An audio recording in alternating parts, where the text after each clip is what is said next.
Graças a Deus por sua vida, graças a Deus por podermos estar nessa noite celebrando a bênção de Deus sobre esta família, sobre esta comunidade, sobre os filhos de Deus, esses 17 anos da boa mão do Senhor sobre esta igreja.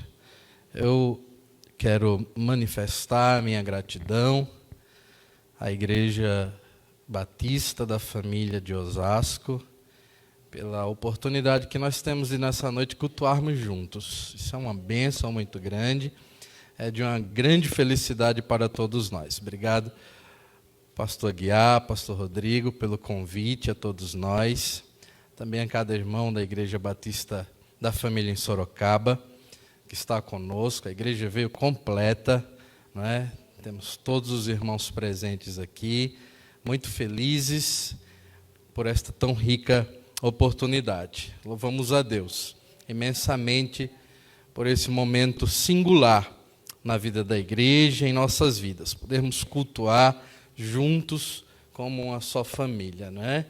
E que bom, tudo aquilo que já foi ministrado também nessa noite aos nossos corações, através dos louvores, não é? A adoração a Deus, aquilo que nós já dedicamos a Ele, entregamos a Ele.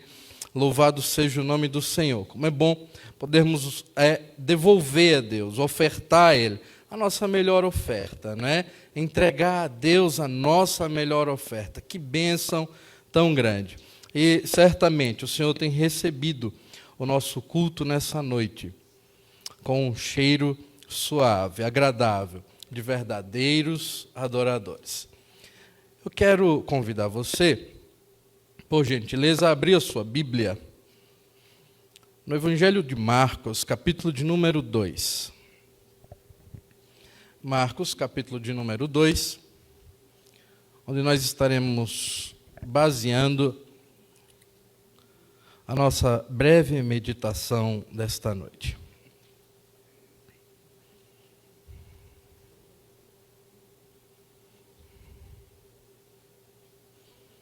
Evangelho de Marcos, capítulo de número 2.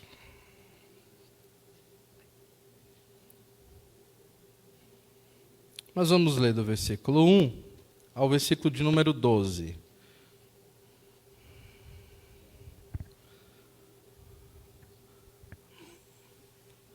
Diz assim a palavra de Deus: Dias depois, Jesus entrou de novo em Cafarnaum, e logo se ouviu dizer que ele estava em casa. Muitos se reuniram ali, a ponto de não haver lugar nem mesmo junto à porta. E Jesus anunciava-lhes a palavra. Trouxeram-lhe então um paralítico, carregado por 4 homens, e não podendo aproximar-se de Jesus por causa da multidão, removeram o telhado no ponto correspondente ao lugar onde Jesus se encontrava, e pela abertura desceram o leito em que o paralítico estava deitado. Vendo-lhes a fé, Jesus disse ao paralítico: Filho, os teus pecados estão perdoados. Alguns escribas estavam sentados ali e pensavam em seu coração: como ele se atreve a falar assim? Isto é blasfêmia. Quem pode perdoar pecados a não ser um, que é Deus? E Jesus, percebendo imediatamente em seu espírito que eles assim pensavam, disse-lhes: por que vocês estão pensando essas coisas em seu coração? O que é mais fácil? Dizer ao paralítico: os seus pecados estão perdoados, ou dizer: levante-se, tome o seu leito e ande? Mas isto é para que vocês saibam que o Filho do Homem tem autoridade sobre a terra para perdoar pecados. E disse ao paralítico: eu digo a você, levante-se, pegue o seu leito e vá para casa. Ele se levantou e no mesmo instante, pegando o leito, retirou-se à vista de todos, a ponto de todos se admirarem e darem glória a Deus, dizendo: jamais vimos coisa assim. Que Deus nos dê a clara interpretação e direção na exposição desta palavra por meio do seu Espírito Santo. Esse texto lido, certamente muito conhecido nosso, conhecido da igreja, conhecido dos irmãos, tantas vezes pregado, ministrado, e tantas vezes que eu já ministrei acerca desse texto, mas esta palavra é uma fonte de águas profundas, que fala poderosamente ao meu coração todas as vezes que eu volto a ele, que eu medito sobre ele. E nessa noite eu gostaria de poder expor, comunicar-vos a palavra de Deus a partir desse texto lido, trazendo ou contextualizando para a nossa família, para a nossa casa, para o ambiente da nossa casa. Primeiro porque esse texto fala sobre ambiente. Ele diz que Jesus, voltando a Cafarnaum, e Cafarnaum era uma cidade onde Jesus era frequente, onde ele esteve em grande parte do seu ministério. Muitos dos seus milagres aconteceram em Cafarnaum. E alguns estudiosos falam que lá em Cafarnaum havia um aposento onde Jesus ficava, quando por lá estava, na casa da sogra de Pedro. E provavelmente o ambiente em que ele estava aqui, a casa em que ele estava nesse momento dessa narrativa bíblica, era a casa da sogra de Pedro. E o texto está dizendo, Marcos, quando ele escreve, ele diz assim: logo se ouviu que ele estava em casa. Jesus estava em casa.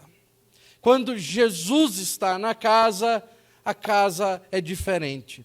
Quando Jesus está na casa, a casa atrai para ela as pessoas. A casa se torna atrativa, interessante. As pessoas começaram a buscar a casa. O texto está dizendo que por Jesus estar na casa, muitos se reuniram ali, a ponto de não haver lugar nem mesmo junto à porta. Jesus na casa é um lugar, é um ambiente em que as pessoas querem estar. Quando Jesus está presente na nossa casa, quando Jesus faz parte da nossa casa, a nossa casa é um ambiente em que as pessoas desejam estar. As pessoas querem fazer parte desse ambiente. As pessoas querem conhecer essa casa, querem conhecer esse lugar em que Jesus está, em que há a presença poderosa de Jesus, em que Ele habita, a casa que Jesus habita, é uma casa em que as pessoas desejam fazer parte.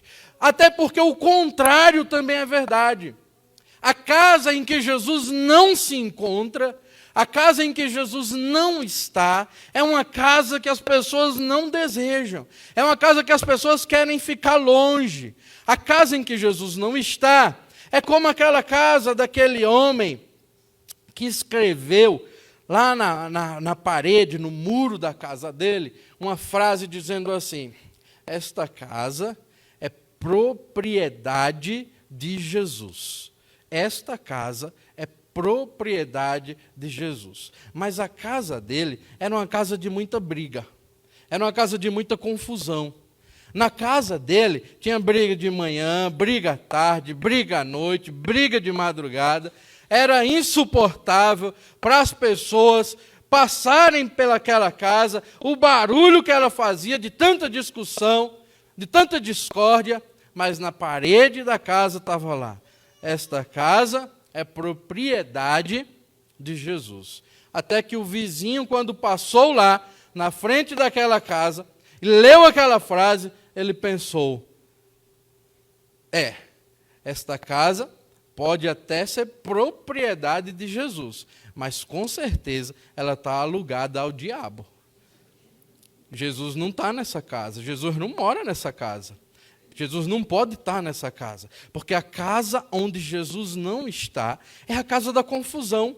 A casa onde Jesus não está é a casa em que as pessoas não querem estar perto. As pessoas não querem conhecer esse tipo de ambiente. A casa que Jesus está, esta casa aqui, do texto bíblico em que ele estava, quando as pessoas ouviram falar de Jesus, elas começaram a ir àquela casa, elas se reuniram naquela casa, de tal forma que não cabia mais ninguém, não entrava nem saía mais ninguém, porque as pessoas queriam estar no ambiente que Jesus está. A nossa casa precisa ser a casa que Jesus está, que Jesus habita, que Jesus mora. E quando eu me lembro, na minha infância, lá na minha casa, que nós hospedávamos muitos pastores, hospedávamos muitos seminaristas, a nossa igreja, lá na Paraíba, lá no interior da Paraíba. Nossa igreja, por um tempo, ficou sem pastor, e toda semana a junta de missões estaduais mandava um seminarista lá para a nossa igreja, lá na nossa cidade, e eles ficavam hospedados na minha casa. E eu me lembro muito bem que nós íamos receber o seminarista, ou um grupo de seminaristas, na sexta-feira à noite, e eles ficariam até o domingo, segunda de manhã.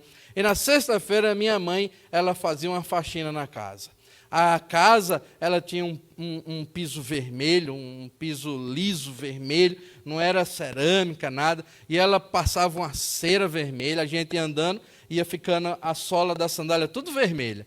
Você batesse a mão ali, a mão ficava vermelha. Ela passava uma cera vermelha, depois vinha com enceradeira e deixava a casa brilhando. Ela deixava tudo arrumado. A minha mãe trocava as fronhas do travesseiro. Ela colocava lençol novo na cama. Ela pegava, era um milagre isso acontecer, mas ela pegava lá no armário dela o conjunto de louça e o conjunto de talher, né, aquela louça florida que ela tinha, e colocava na mesa para receber os seminaristas, o talher novo, tudo novo. E a gente ficava muito feliz, porque a casa ficava nova, a casa ficava bonita, limpa, cheirosa, e todo mundo fica educado, né, quando a gente recebe visita. Ô, meu amor, por favor, pegue aquele copo d'água para mim. E aí alguém responde, com certeza, meu bem, tome esse copo d'água. E aí todo mundo fica mais educado, todo mundo fica feliz, todo mundo fica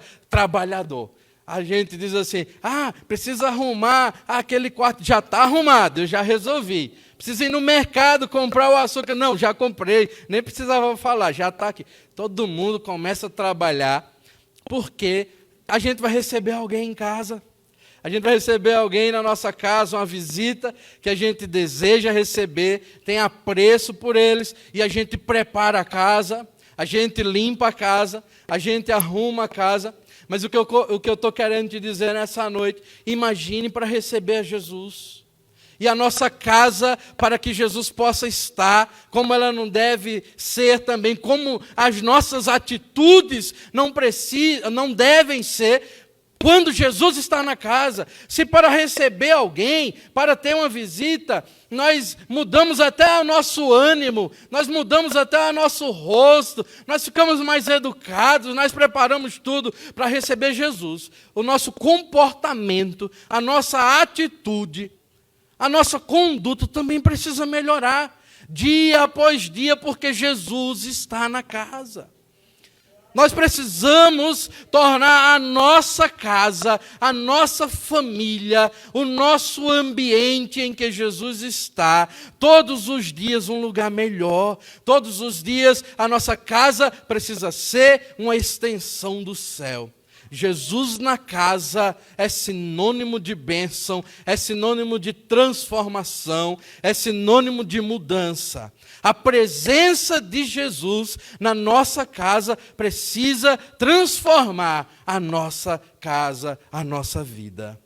E é isso que nós temos aqui nessa narrativa, nesse relato bíblico. Jesus está na casa e as pessoas chegam na casa, mas o segundo ponto que nós aprendemos também, no versículo de número 2, é que Marcos escreve assim, e Jesus anunciava-lhes a palavra. Jesus anunciava-lhes a palavra. Porque Jesus na casa é sinônimo de palavra. Não se pode desassociar. Não é possível dividir Jesus e sua palavra. Quando Jesus está na casa, tem palavra. Você quer ver se Jesus está na sua casa? Então perceba que lugar a palavra dele tem ocupado. A casa em que Jesus está, a palavra dele é soberana. A casa em que Jesus está presente, a palavra dele não se cala.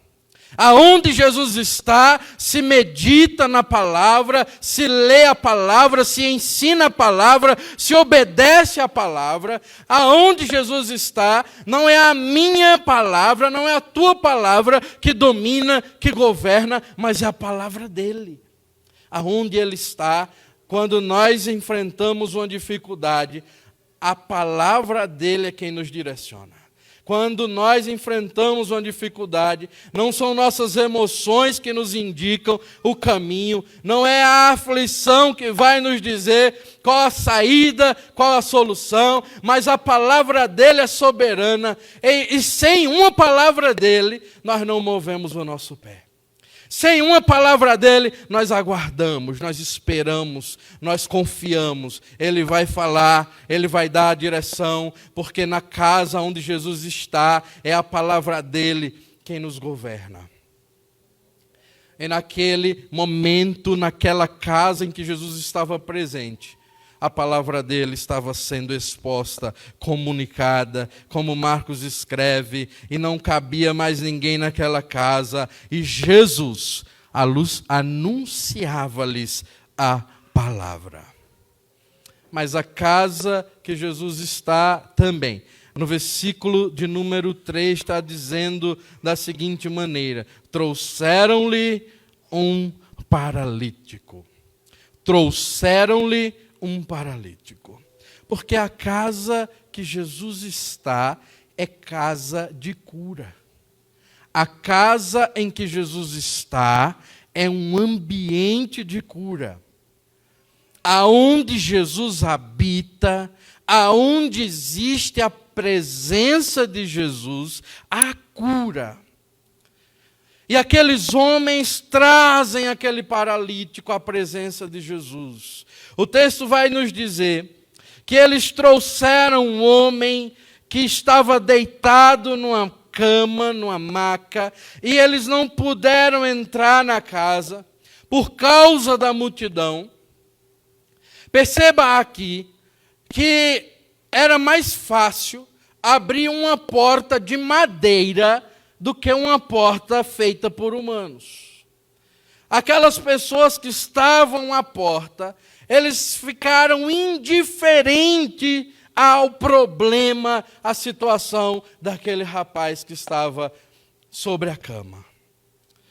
Ao ponto que os seus amigos, diante daquela barreira humana, da impossibilidade de chegar a Jesus, eles inovaram, eles foram comovidos e movidos em seu coração, e não desistiram de levar o seu amigo a Jesus. Eles subiram, pegaram uma escada, pegaram uma corda, um animou o outro, subiram no telhado, e lá no telhado, o texto vai dizer que eles fizeram uma abertura, um buraco no telhado. Fizeram um buraco no telhado, não muito pequeno não, para passar uma cama com uma pessoa, não foi um buraco muito pequeno não, a abertura era considerável, para descer aquele homem até Jesus. O que me chama a atenção aqui, é que aquele homem está ali, em cima do telhado, eles estão quebrando. Muito provavelmente não era telha, era um outro tipo de cobertura, eles estão quebrando. Jesus está embaixo, junto com os discípulos, junto com a multidão que está dentro da casa, e começa a cair pedaço de telhado, começa a cair, forro, gesso, madeira, eu não sei do que era feito o telhado. Isso não é uma cena normal de você estar vendo. Tem uma reunião de pessoas ali. Jesus está ministrando a palavra. Daqui a pouco, uma marreta, um martelo, batendo, uma talhadeira, quebrando tudo. Começa a cair pedaço de material no chão. E eu não achei nenhum relato bíblico dizendo que a sogra de Pedro, a dona da casa, tivesse reclamado. Eu não achei nenhum relato na Bíblia dizendo que Jesus tenha reclamado, mandado parar, ou que Pedro, que era brigão, pudesse dizer: ei, o que está acontecendo aí? Parem com isso, estão quebrando o meu telhado. Eu não vi nenhum relato dizendo que alguém tinha reclamado daquele homem, aqueles homens quebrando o telhado para descer o paralítico. Sabe por quê? Sabe por quê que ninguém reclamou daquilo que estava acontecendo, do telhado da casa sendo quebrado? É porque a casa em que Jesus está, gente vale mais do que coisa. Eu vou repetir. A casa em que Jesus está, gente vale mais do que coisa. Por isso que eles não reclamaram. Porque a casa em que Jesus está, as pessoas têm muito mais valor do que coisa. Por isso eu te digo nessa noite, que se o teu celular vale mais do que a criança, do que o teu filho, do que a tua filha, se o teu carro vale mais do que a tua mulher, mais do que o teu esposo, se o teu dinheiro, a tua casa, vale mais do que as pessoas que estão com você, Jesus não está presente nessa casa. A casa em que Ele está, as coisas perdem o valor para as pessoas valem mais, porque Jesus não veio morrer pelo teu carro, pela tua casa, pelo teu dinheiro. Jesus não veio morrer pela tua conta bancária, Ele veio morrer pela tua esposa, Ele veio morrer pela tua vida, Ele veio morrer pelos teus filhos. O sangue dele na cruz do Calvário foi vertido para salvar gente e não coisas. A casa em que Jesus está, gente vale mais do que coisa. Mas nós temos visto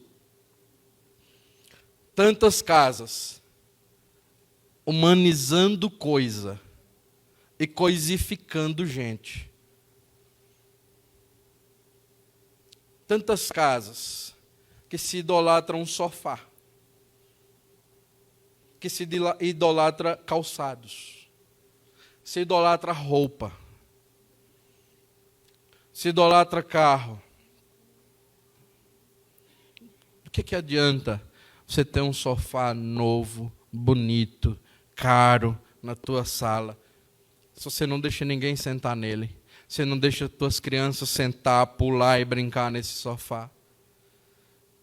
Se a criança pular ali, ele toma uma surra de cinta, que ele não quer nem ver o sofá mais. O que adianta? O sofá vale mais do que gente. Do que adianta você ter uma piscina enorme, bonita, semiolímpica na tua casa, se nem você mesmo usa? Do que adianta ter uma linda piscina em casa, você não vai deixar o pastor Aguiar fazer um batismo lá de 100 irmãos louvando ao Senhor lá, na tua casa, na tua piscina? Do que adianta? Deixa eu te dizer uma coisa nessa noite, meu querido, minha querida irmã. Tudo aquilo que Deus te deu a mais é pensando no outro. Aquilo que Deus te deu a mais é pensando nos filhos dele. O carro grande que ele te deu é para que você possa carregar os filhos dele. A casa grande que ele te deu é para que você possa convidar a igreja para cultuar na tua casa. Vem aqui em casa, vamos oferecer um culto em ações de graça ao Senhor. Aquilo que Deus tem te dado, te abençoado a mais, precisa transbordar de você. Você não pode ser um crente obeso, um crente cheio de bênção, obeso, pesado, que não consegue nem se mover. Você precisa deixar transbordar a bênção, para que o nome de Deus e a glória de Deus seja manifesta na vida do outro.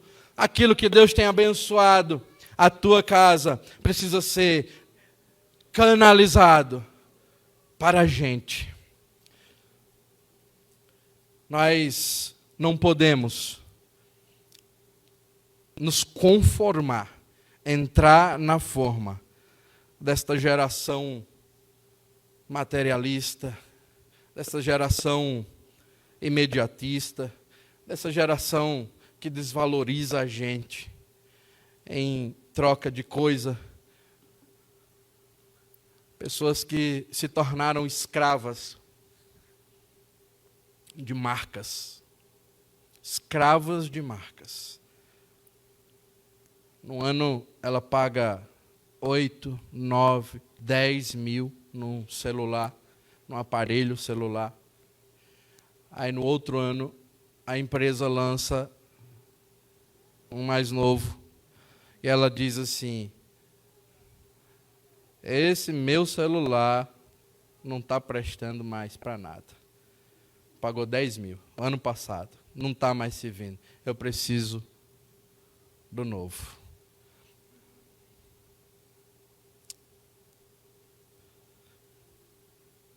E dentro de casa, às vezes, alguém não está precisando do teu dinheiro.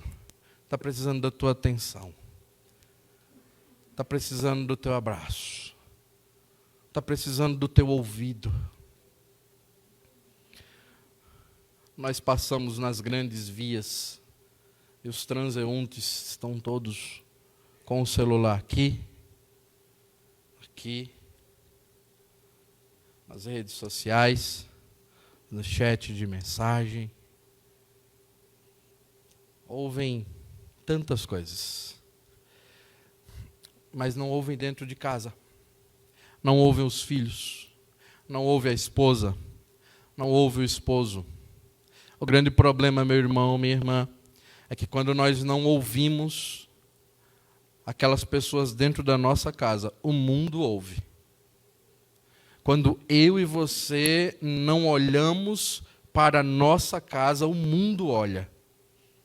E o nosso adversário, o diabo, anda em derredor do mundo, rugindo como um leão, procurando a quem tragar. Por isso que nós aprendemos no texto bíblico que a casa em que Jesus está, gente vale mais do que coisa. Gente vale mais do que coisa. Me chama a atenção que quando aquele homem desce diante de Jesus, o texto bíblico diz que Jesus viu a fé daqueles homens. Quando Jesus vê admirado aquela cena, o texto diz, e ele viu a fé daqueles. Mas fé tem cor? Como é que ele viu a fé? Que formato tem a fé? Que Jesus viu a fé daqueles homens? É que Jesus viu o comportamento daqueles homens. Jesus viu a conduta daqueles homens. A fé manifestada em atitude, em ação.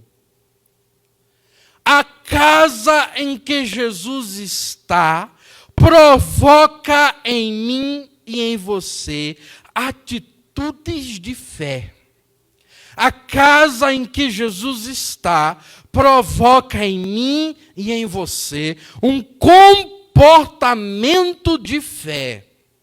Eles não estavam desprendendo aquele esforço, suando a camisa, se esforçando de tal forma para levar aquele homem a qualquer lugar. Eles estavam tendo um comportamento de fé para levá-lo à casa em que Jesus estava.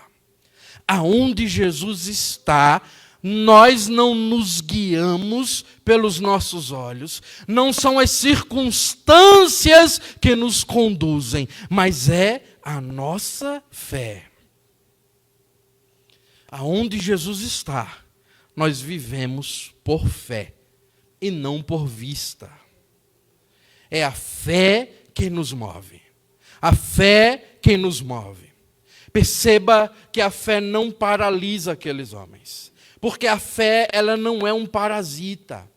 Eles não pararam na frente da multidão, longe de Jesus, e disseram: se Jesus está na casa, ele vai abrir essa porta humana e vai vir até nós. Vamos parar aqui e vamos esperar a ação de Jesus. A fé não paralisa, mas a fé põe em movimento.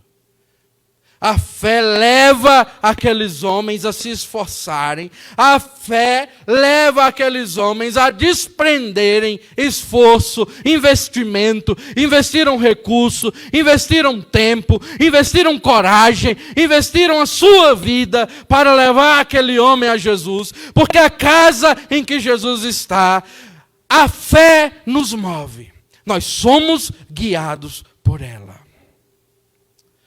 A casa em que Jesus está, também vai nos dizer o texto bíblico, que quando aquele homem desce diante de Jesus, naquele leito, ele olha para aquele homem e ele diz: filho, perdoados estão os teus pecados. Eu achei interessante, porque por que Jesus ele não disse assim: vocês quatro aí, como é o nome dele? O nome dele é Pedro. Pedro, perdoados estão os teus pecados. Como é o nome dele? E alguém dizer: o nome dele é Jacó. Jacó, perdoados estão os teus pecados. Por que Jesus não perguntou o nome daquele homem? E disse: olha, fulano, perdoados estão os teus pecados. Jesus ele não faz isso. O texto bíblico nos afirma categoricamente que Jesus chama ele de filho. Filho, perdoados estão os teus pecados.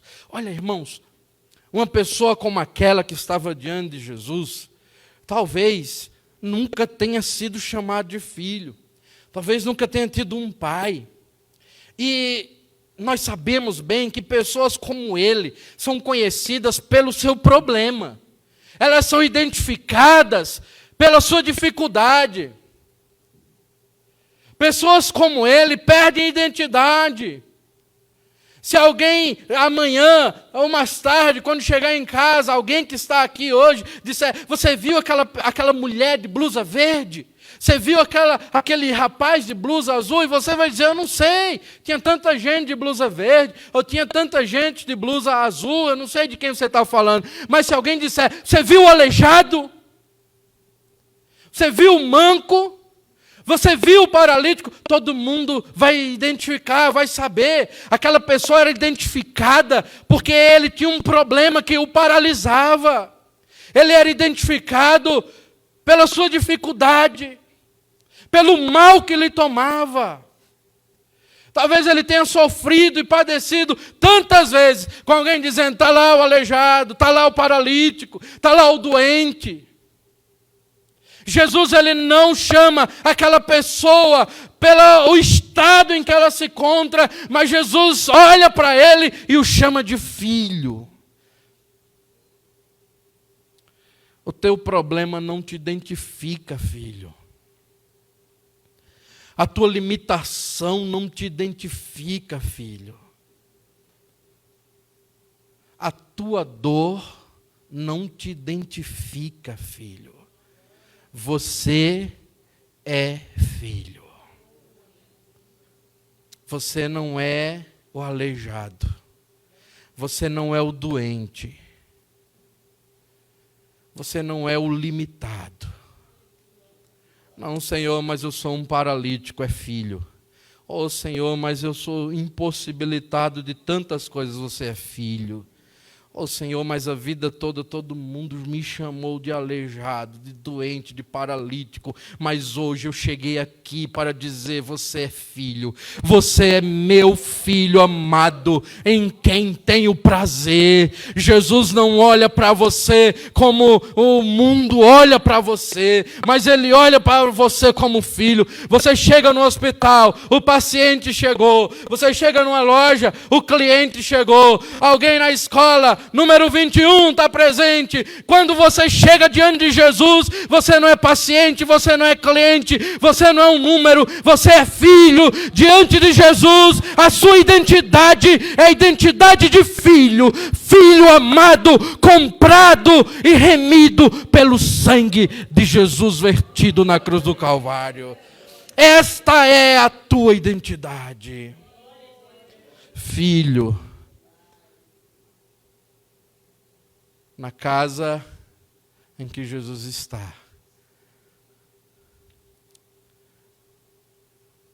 Você é filho.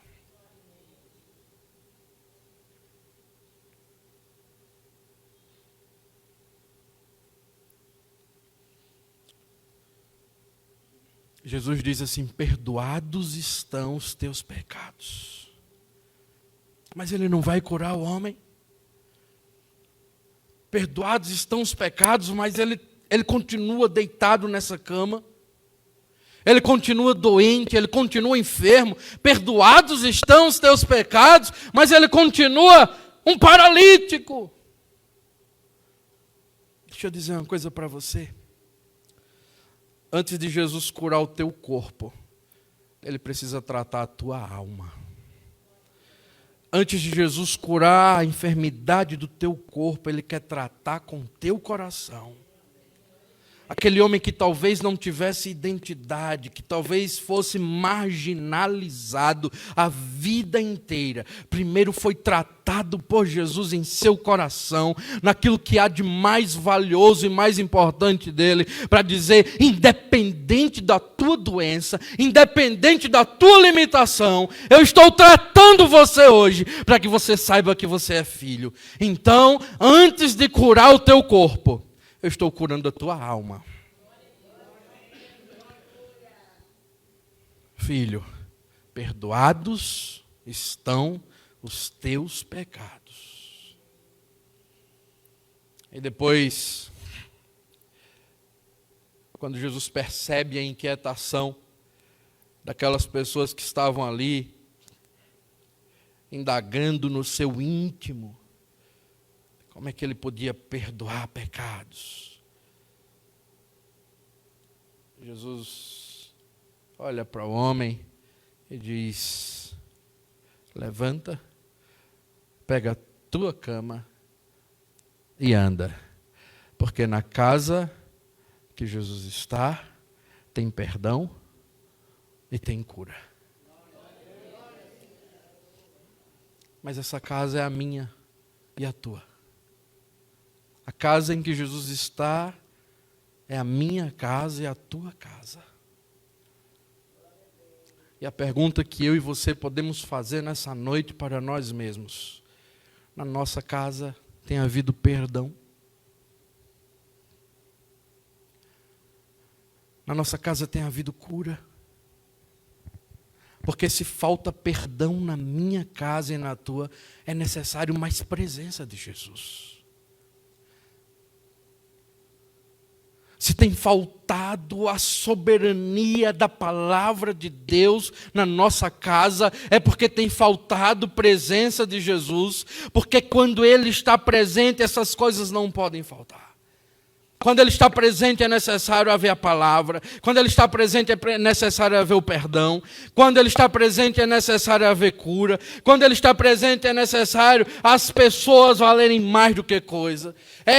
Quando Jesus está presente na casa, essa é a característica, ou são as características da nossa casa.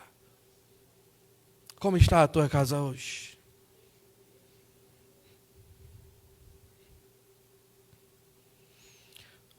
Casa em que Jesus está, o perdão é uma manifestação da presença dele. Não há dificuldade de dizer: você está perdoado. O esposo diz para a esposa: você está perdoada. A esposa diz para o marido: você está perdoado. Disse que uma mulher chegou para o marido e, pior ainda, ele era crente. E ela disse para o marido: meu amor, eu não sei o que está acontecendo. Você tem me ofendido tanto esses dias. Você tem sido tão ignorante comigo, tão bruto. Você tem me machucado tanto esses dias com suas palavras. O que está acontecendo, meu amor? Não pode ser desse jeito. E disse que ele olhou para ela e falou assim: está achando ruim? Procure outro. Está achando ruim? Procure outro.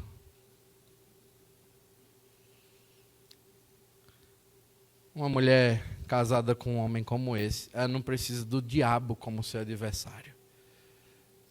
Porque esse homem já serve ao diabo.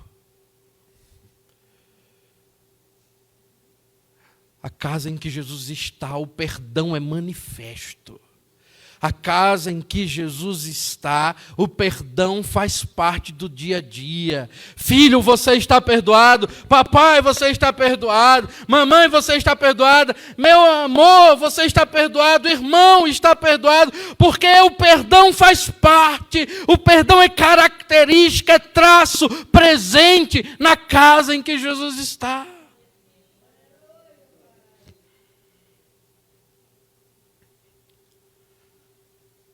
Agora, levanta-te,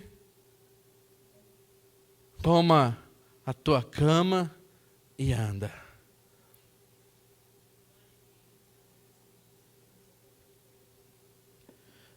Eu quero caminhar para o fim dessa meditação.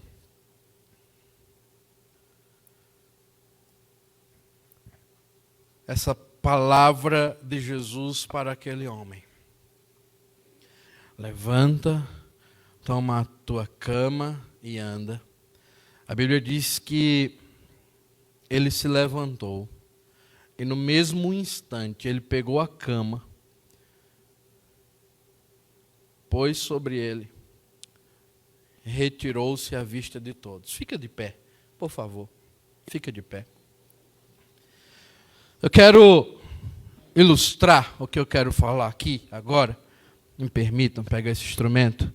Mas aquele homem, ele entrou naquela casa carregado, deitado sobre uma cama, sobre um leito. E agora, a Bíblia diz que Jesus curou ele, e ele agora está carregando a cama que carregava ele. Ele agora sai com a cama sobre ele. Só que o texto ainda diz mais.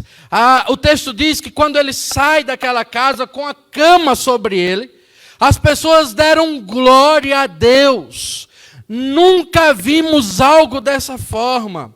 Eu quero te dizer nessa noite, para encerrar essa palavra, meu querido, que a casa em que Jesus está, aquilo que era motivo de vergonha, se torna motivo de testemunho. A casa em que Jesus está, aquilo que te paralisava, vai ser instrumento do teu testemunho para a glória de Deus. Instrumento de testemunho para a glória de Deus. Aquilo que te envergonhava, aquilo que te paralisava, vai ser o teu testemunho para que o nome dele seja glorificado, para que as pessoas vejam e digam glória a Deus porque chegou nesta casa. Glória a Deus porque chegou transformando. Glória a Deus porque esta casa não é mais a mesma. Glória a Deus porque agora a vergonha saiu. Agora existe testemunho. Agora existe a presença soberana de Jesus nessa casa. Na casa que Jesus está, o motivo da vergonha é substituído por um instrumento de testemunho. Louvado seja o nome de Jesus. Glória a Deus que habita em nós. Glória a Deus que entra na nossa casa. Glória a Deus que chega para mudar a história da nossa casa. Você pode aplaudir o nome de Jesus nessa noite. Glorifique o nome dele nessa noite. Aonde Jesus está, a glória é de Jesus. A glória é dele para sempre. Amém. Amém, glória a Deus. Louvado seja o nome do Senhor.